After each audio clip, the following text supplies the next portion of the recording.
Hey all you cool cats and kittens, and welcome back to Remote Learning with Miss Corwin. We are on narrative writing day 9, and this is where things are going to start getting exciting because we are going to be beginning our first drafts today. So we've been brainstorming for the last couple of weeks, and now it's time that we actually start writing our stories, and y'all have such amazing ideas so far, and I'm so excited to see where your stories are going to go. We're going to keep this video really short because there's not too much for me to talk to you about this time. So let me just give you a couple pointers. So, first thing that we're going to be beginning with is obviously our introduction to our story. These stories are going to be about 5 paragraphs. If you feel the need to make your story a little bit longer, that is a-okay. But we're going to start with a 5-paragraph story. And we have actually already set up our stories with some of those graphic organizers already that will really help us follow into this 5-paragraph story method. So let's take a look at some of the slides that we've already completed, and I also include the slide numbers so that you could take a look at them so that you will have your best chance at doing the story. So this is slide number 5 in your narrative writing slides. So you can use this one if you'd like. This is the one that starts with the topic, the time, place, beginning, middle, end, sensory details, emotions, feelings. So this was my example. My topic was going to be about chasing fireflies at the campsite in Texas.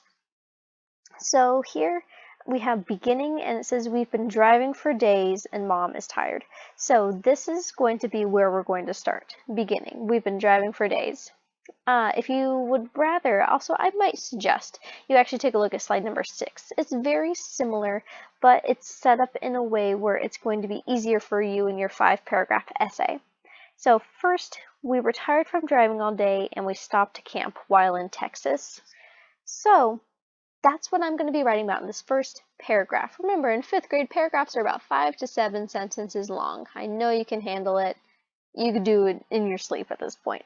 So 5 to 7 sentences. Mine's going to be about how we were driving, where we were tired from driving all day, and we're going to stop and camp in Texas. This is slide number 9 in your narrative writing slides, and this is the ways to begin a narrative. So if you've completed this slide, you probably already have one sentence ready to go for you, your very first sentence. So these were the different ways that I could start my sentences if I wanted to, or start my stories if I wanted to. So I could say, I was nearly bursting at the seams with boredom, starting with emotion or feeling. I could start with an action. I stared out at the open land as Texas rolled by us. I could start with dialogue, meaning with somebody speaking. Mom, are we there yet? I whined. Or I could start with a description. As far as I could see was flat, open land, stretching to the horizon. So I could start with any of these. I already finished slide number 9, so I already have one sentence ready to go for me, and I finished slides 5 and 6, so I already know what I'm going to write about in these. So I wrote an example. I changed it a little bit, but that's okay.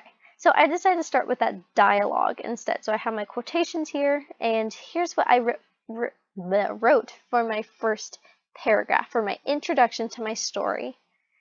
Mom, are we there yet? I complained. We had already been driving for hours, and even though there was room to walk around in the RV, I was tired of not being able to go outside. I was having a lot of fun on this trip across the country, but being stuck in an RV for hours made my brain feel like it was melting. We'll be there soon, Mom replied. I couldn't wait to get to the campsite and finally get out of here. So this was 5 sentences. I have one sentence here. So when I count my sentences, I don't count I complained as a sentence. So it goes along with this. So, Mom, are we there yet? I complained, because that all goes together in one thought. And then we had already been driving for hours. I wanted to go outside. That was sentence number 2.